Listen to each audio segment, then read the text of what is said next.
Hey everybody, it's Karen with Are You Prepared Mama, and today we're going to talk about our prepper file boxes.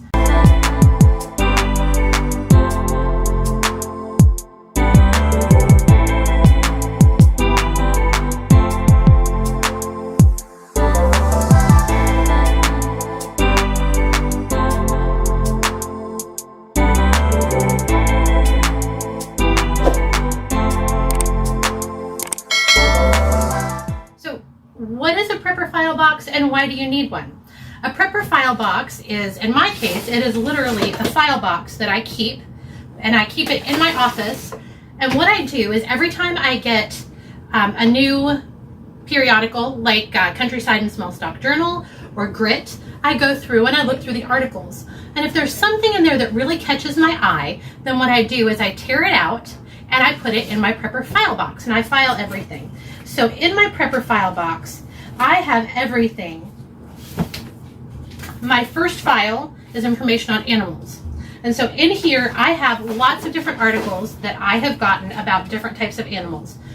Here I have an article on cheaper than store-bought eggs. The next article I have in here is how to avoid chicken feed storage mistakes, because chickens are something that we plan on getting in the future.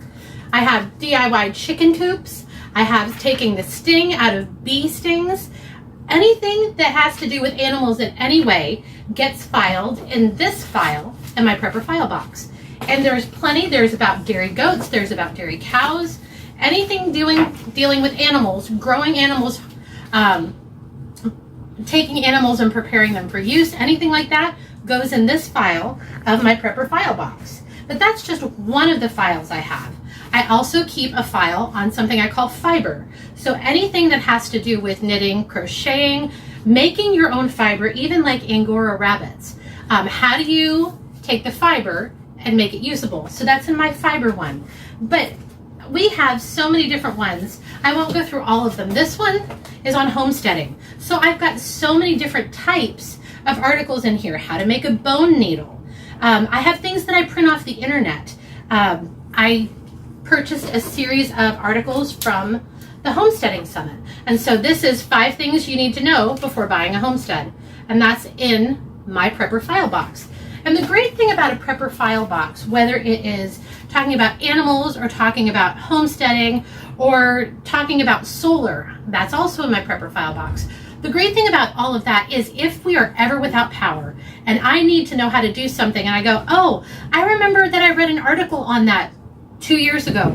I don't have to go find the magazine that the article was in.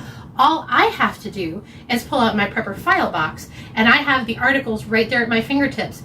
So I know they're there. I don't have to have power to access them, and I have all of the information that I could want that I've already read at my fingertips. So I hope that this has been an encouragement to you today to set up your own prepper file box, because the information that you can keep in here and glean from here, if you are ever without power, will be immeasurable and very helpful for you. So as you go through and create your own file box, remember that you want to put different types of things in different files so you can find what you want and put your fingertips on it as quickly as possible. And anything that you're interested in, it might be different than what I'm interested in, but anything that has to do with preparedness, put it in your file box, because you've got this, Mama.